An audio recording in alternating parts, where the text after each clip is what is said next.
college, I mean, she should have gotten 6 credits just to get through the enrollment process. It was so difficult. So I said, entrepreneurs like Bob and Mark, we ought to be able to take these institutions and transform them and modernize them into something that really works and give people degrees that are relevant. We've been kicking around, how could we say to our young people, come here for 4 years, become a nurse, follow your passion, become a teacher, but when you graduate, you'll have a net worth of $1 million. Wouldn't that be cool? Forget the diploma. Get a check.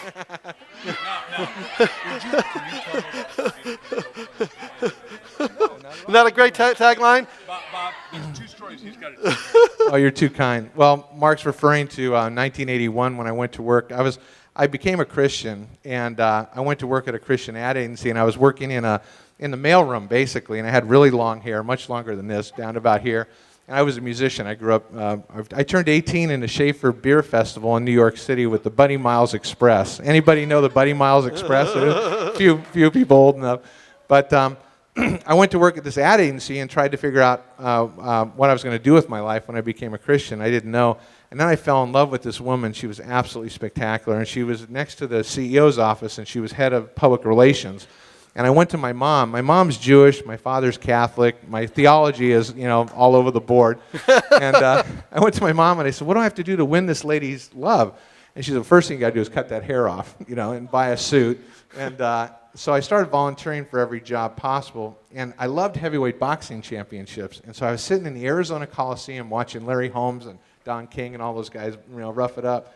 And I thought to myself, why can't ministers use video conferencing technology to raise money? And that was way back in 1981. Right.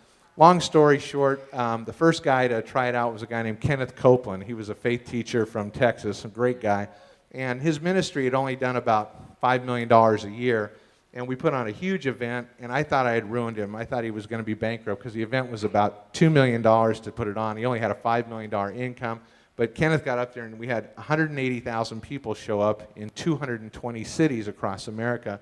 And he preached and preached and preached. He took 2 offerings. I thought, oh, no, I've ruined the ministry. Well, when we counted the money, there was $16 million in the buckets. And it was really a miracle. And so it is a miracle. What I love about these guys, making money is easy, okay? But making money with a purpose is very special. And if you get in your heart to give it away, it's going to come back to you faster and faster and faster. Oh, yes, one last comment, and I'll let you listen to the real guys. We do... Bob and I are both going to talk here, and a lot of you are going to help out, so now listen up. I'll go quickly. There is a charity, if you guys could remember, it's called the Dream Center, and it's in Los Angeles on the 101 and Alvarado. It's dreamcenter.org. And it's run by a young guy that we put there, and he's 29 years old. In fact, he was on the cover of LA Magazine about 6 months ago, and LA Magazine said, this is Mother Teresa meets MTV. And it's one of the most unique ministries. It's a church that never sleeps. We have 700 people living there. We reach out to teenage prostitutes. We rescue these young 10, 12-year-old girls, Mexican girls, that are kidnapped by the gangs in the barrios of Mexico. They bring them up and put them into prostitution, and we go in and rescue them. We have drug addicts, we have pimps, we have ex-gang members. And that's only the staff. And that's just our staff. That's just the staff. We have some really bad people. But Mark is going to be speaking there. Bob's going to be speaking there soon. And if you're ever around, check out the Dream Center. And if you're looking for a charity to help, there's nothing like it in the world. There's absolutely nothing like it in the world. And I know you'll really... Well, we feed right now we feed 30,000 people a week through the soup kitchen, 30,000 hot meals a week. We give away 2,000 pieces of clothing per week, and the clothing store is phenomenal. It's not your typical place where all the used clothes are thrown in boxes and the homeless people and the underprivileged people have to go through, and it looks like you're walking into a Nordstrom's. We set all the clothes up on mannequins. The volunteers that help are like store clerks, and they sit you down and they fit you, and there's so much dignity, so much dignity. It's really, really right on. You guys will love it, and one of these events I'd love to bring some of the young people from there and let you take a look at it. First of all, I'll talk for Bob, and I don't usually do this, but Bob and I will comp those kids into our seminar, so we'll do that, Michael. What Michael's doing, remember, I want you to give him a standing ovation 1 second, because I get goosebumps, because I love this guy. We spent a whole day together in my office. He flew over just special to meet with me, and then he lives here, and he lives in Phoenix, and he and his wife is gorgeous, kids are great. And what he wants to do is, he came to my office, and what he said is, here's the systems that are broken. And are you guys willing to help? And I said, that's why Bob and I are teaching people to get rich, so you guys can do something. He may or may not be the one to help you, but the point is that there's a lot of us, because Bob and I are the leading vanguard on this thing, we're going to attract out of the woodwork all the other people like Michael. Michael's promised to come and do seminars with us. The guy's willing to rethink stuff anew and change the paradigm and take what's broken in education. And he and I sat and talked about how we're going to do that. We're going to talk about it in medicine. Some of you want to do wellness insurance. We're going to talk about it at a pharmaceutical level. What we're going to do is try to get integrity back in the whole system. And it's not going to be done by big business. It's going to be done by those of us that are not inside the system. Because remember what my teacher said, is Albert Einstein, his teacher, said if it's broken at 1, you've got to be at least a 2 to a 10 to look down on it and say, hey, it's broken. This guy operates at a 10. As you can hear, let him give you that much. But just real quick, how do you want to help fix some broken systems, and then we'll get you innovation? I think the biggest ones are lowering tuition and providing broader access and finding a way for everybody in America to get a college education. If you get a college education, you make $2 million more in your life. If you get an MBA, you make $4 million more in your life. And that's what we've got to do. We've got to reach out, and the universities can't afford any new students, the state-run institutions, so they're raising the standards. They're saying, well, we want to become like Harvard. Well, we don't need any more Harvards. We don't need any more Harvard. We need people that learn how to perform a job, basically, and how to become educated so we can compete, on the global marketplace. How much did it cost you to buy that university? I can't tell you, but how much is it worth today? it's worth a lot. You bought it a year ago? You bought it a year ago? We bought it a year ago for very little money, and it's got a campus. There's buildings on it. That's 82 acres. Acres. It's been there for how many years? It's been there 57 years. It's worth beautiful campus. It's worth about $100 million right now, and we went from 0 to 100 million in 12 months, and it's still going strong. How many students did you have when you? We had about 1,000 students when we bought it. How many do you have now? 6,000 students. 5,000 students in 1 year. Yeah. We're adding 700 students a month online right now, and that's what we're going to do with you guys is figure out how to take what you're doing and put it online so you can all stay in touch in a real, what we call a cohort model, and you help each other. It's very powerful model. Thanks, guys. Cutting edge. Thanks, Doc. Welcome back, Jay. Jay Abraham.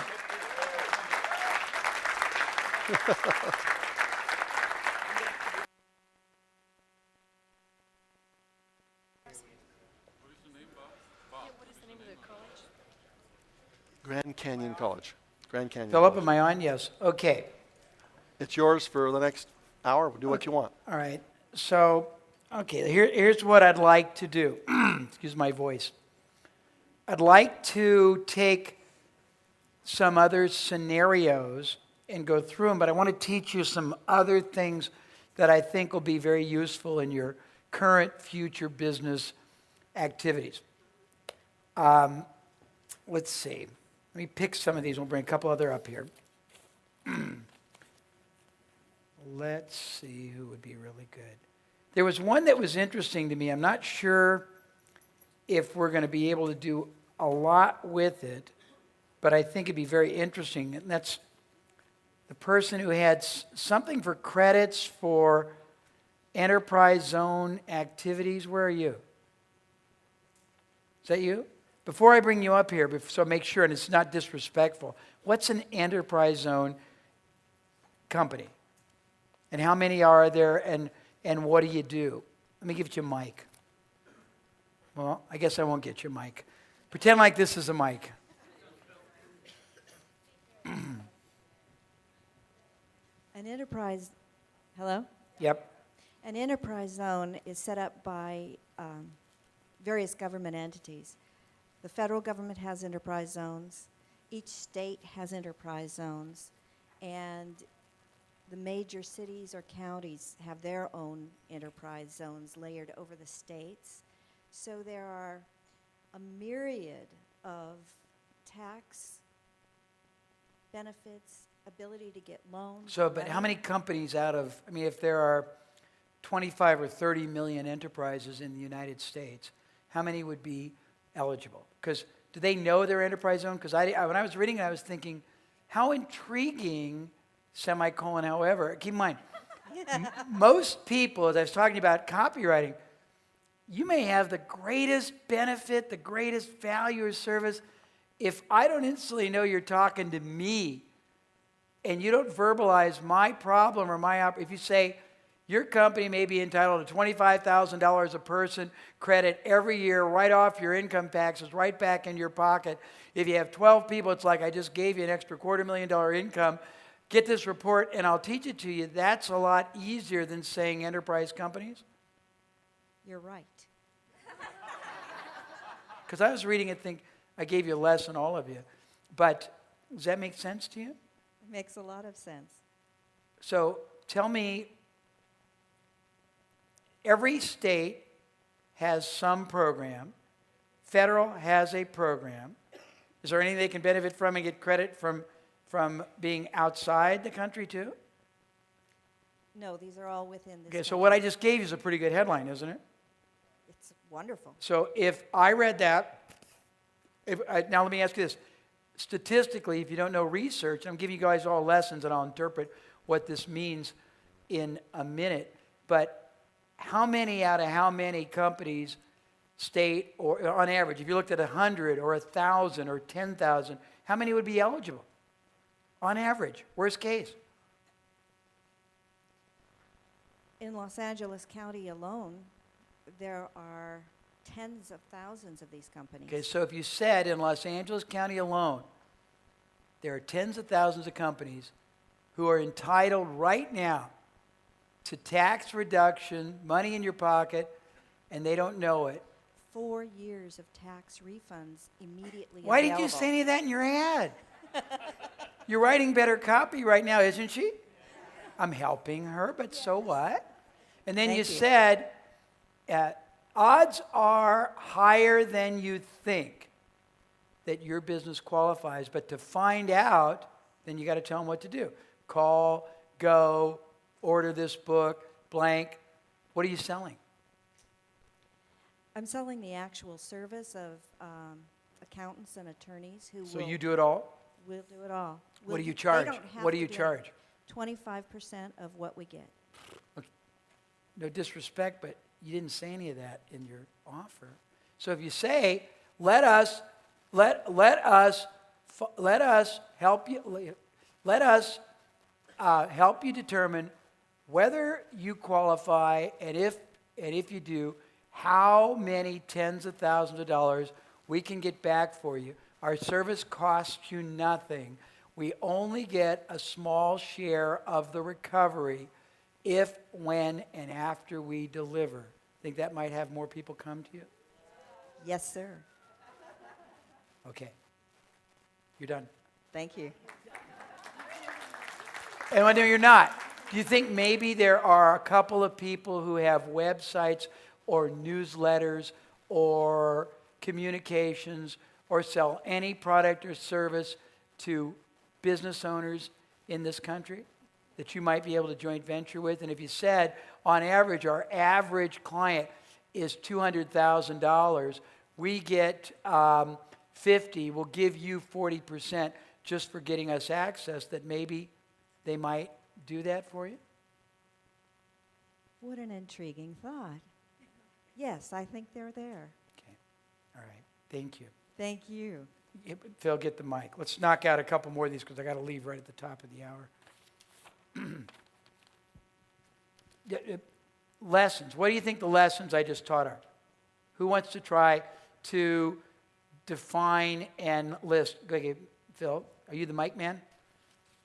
Change your name legally. Mike Man. 2 N's. Jay, hi, Brad Dugdale. Hi, Brad. You instantly identified the benefit in the headline. And I verbalized it clearly and enticingly for the right market, didn't I? Exactly. Then what did I do?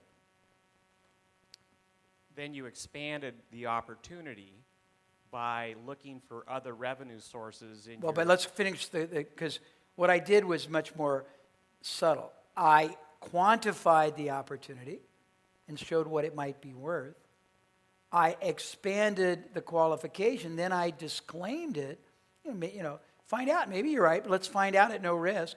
I took all the risk of contacting me out of play. I eliminated it all, and then I showed that I got nothing until after I delivered, so it was totally performance-oriented.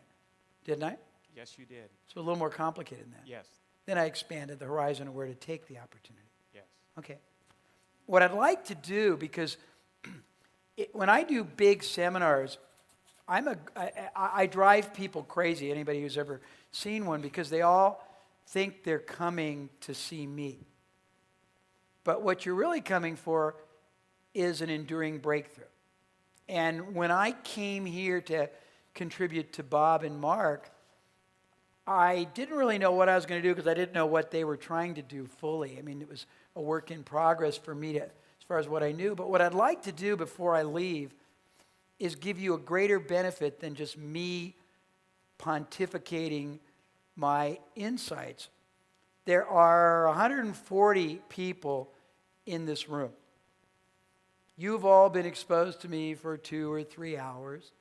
You've all heard your interpretation of what I said. You've all factored and processed that through the lens and the filter of your life, your experience, your intellect, your linear or nonlinear background and mental structure and formulation. It would be very interesting to me, but I think more vastly beneficial to you if I interviewed maybe 5 or 10 or 15 different people who come at life, who have totally different experiences, and get what each of you got out of this different than one another, because that might help all of you get even a higher level out of it, don't you think? So if you'll bear with me, I can give you hours and hours of more philosophy ideas, but I think you'd be better advised to hear what somebody else got out of what we've already done that you didn't, because then I can compact and dimensionalize the experience. So who thinks, I'm going to give each of you right now 2 minutes to take your paper and write down what you think the big message is. And again, you guys, a lot of you, God bless your spirituality. God bless your abstraction. That doesn't fly with me. I want you to be able to express in 2 minutes or less what you think the big message that I gave you was, what the implications are to your specific business, name the business, and what's the big action step you plan on taking from what you've already experienced right away when you get home is, and why. And you'll have all about 4 minutes or less to do it in. And if you're abstract, I'll be the diplomatic person and go, because it doesn't help. The quality of your life is really determined by the quality and the clarity of your questions you ask, the answers you get, and the communications you express. And that's one of the things I stand for. There's a lot of nuances I don't have time today. I wouldn't have time even in a day to build on for you. But the big lesson is get clear on the payoff. Get clear on the impact. Get clear on the action to take. I say that to you for yourself. You got to use that in your marketing communications. So write it down so we can, your goal is to express it in 2 ways. One, so it's much more dimensionally clear to you yourself, so you're publicly declaring it, so you got to do it. And 2, your job is to instruct the other 149 people who have a totally different mindset, who have totally different history, totally different experiences, totally different reference frames, so that they see what you saw that they didn't. So that if I do it with 5 or 10 people before I leave, I will dimensionalize and expand and refine and define and electrify your understanding of what just took place by maybe 10 or 20 times, okay? Who's ready? Nobody? Okay. Okay, well, no, I didn't say you had to be ready. Okay, so whoever's ready, Phil, give a couple people the mic and just stand. Does everybody already know who everybody is, so names aren't that important? Okay, name. Name what you got out of it, the impact to you, kind of business you're in, what you're going to do about it, what you think everybody else should have gotten out of it, whether they did or not. Okay, my name is Laura. Hold it like this, angular. Okay, my name is Laura Scott, and basically the big thing I got out of it, it's not about the money, it's about what you, your product, can do for them. The money is secondary.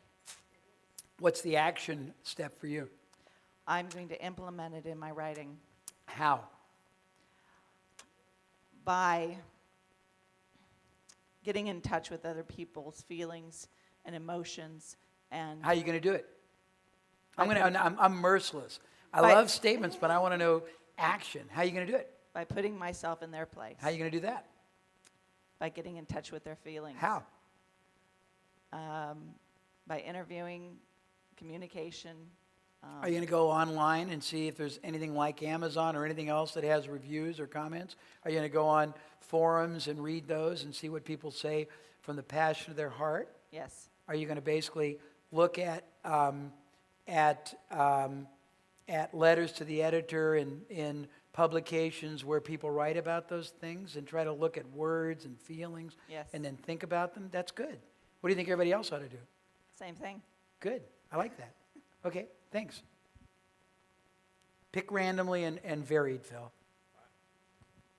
Hi, Jay. My name's Karen Morris, and I'm a fitness trainer and a seminar leader. And what I got, I was trying to figure out how to do my own product, and it was stupid. So what I got was that you were saying, hey, leverage it by going to a company that would like to expand their profits, make more money, take another company who has a product that would enhance that first person's profitability. So, you know, for example, a magazine, and we've all done it. They send you a thing like, what, 10, 20 times, and they keep lowering the rate.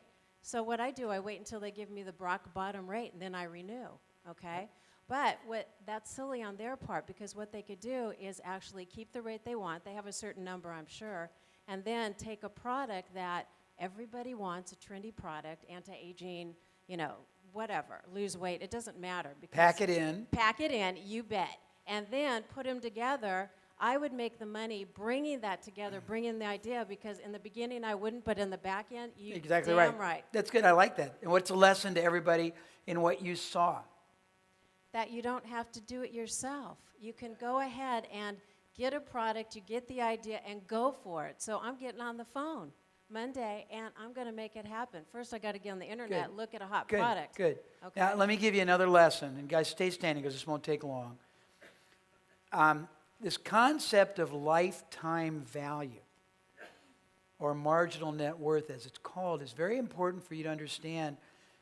Whether you have your own product or you want to be a middle person and control others for yourself, or to pass on to lots of other businesses as their back end or as their lead generating converter, you got to be able to go to the person that owns the product and show him or her. You got to understand incrementalism. That incrementally, if it's sitting idly, it's making them nothing. Or incrementally, it may sell for $100 but cost them nothing. And if you can get them 1,000 new buyers they didn't have, or if you can get them revenue. And it's very important that when you present that with confidence, with authority, with certainty, and with really their best interest at heart. Because if you go, well, I don't think it's really, and you're real timid or you ain't going to do it. When I make deals, I control lots of stuff for very little, not because I'm a ruthless economic scoundrel, but because I think I'm doing them a service, and I also value very highly what I bring to the table. Because without me, they're going to sit with a garage full of stuff, or with no buyers, or no back end. And so don't minimize that. Okay, that's great. Thanks. Phil?